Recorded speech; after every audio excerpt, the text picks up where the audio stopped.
வங்கக்கடலில் நிலவி வரும் ஆழ்ந்த காற்றழுத்த தாழ்வு பகுதி இன்று காற்றழுத்த தாழ்வு மண்டலமாக வலுப்பெற வாய்ப்புள்ளதாக இந்திய வானிலை ஆய்வு மையம் தெரிவித்துள்ளது.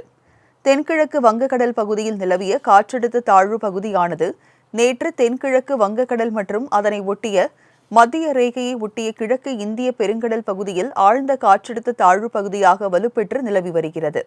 இது மேற்கு வடமேற்கு திசையில் நகர்ந்து இன்று தெற்கு வங்கக்கடலின் மத்தியில் காற்றழுத்த தாழ்வு மண்டலமாக வலுப்பெறக்கூடும் எனவும் நாளை ஆழ்ந்த காற்றழுத்த தாழ்வு மண்டலமாக மாறக்கூடும் எனவும் இந்திய வானிலை ஆய்வு மையம் தெரிவித்துள்ளது. தொடர்ந்து வடமேற்கு திசையில் தமிழகம், இலங்கை கடற்கரையை நோக்கி நகரக்கூடும் என தெரிவிக்கப்பட்டுள்ளது.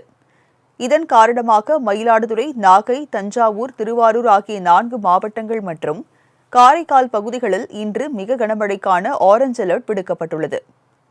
கடலூர், விழுப்புரம், அரியலூர், சிவகங்கை, புதுக்கோட்டை, ராமநாதபுரம் ஆகிய 6 மாவட்டங்களிலும் புதுச்சேரியில் ஓரிரு இடங்களில் கனமழை பெய்ய வாய்ப்புள்ளதாகவும் தெரிவிக்கப்பட்டுள்ளது.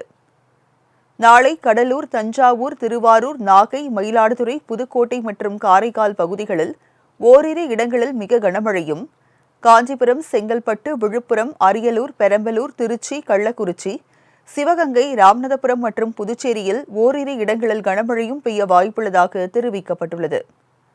நாளை முதல் 3 நாட்கள் டெல்டா மாவட்டங்களில் அதி கனமழைக்கு வாய்ப்புள்ளதாகவும், வரும் 29ஆம் தேதி வரை தமிழ்நாடு மற்றும் புதுச்சேரியில் பல்வேறு பகுதிகளில் கனமழை வெளுத்து வாங்கப் போவதாக சென்னை வானிலை ஆய்வு மையம் கணித்துள்ளது.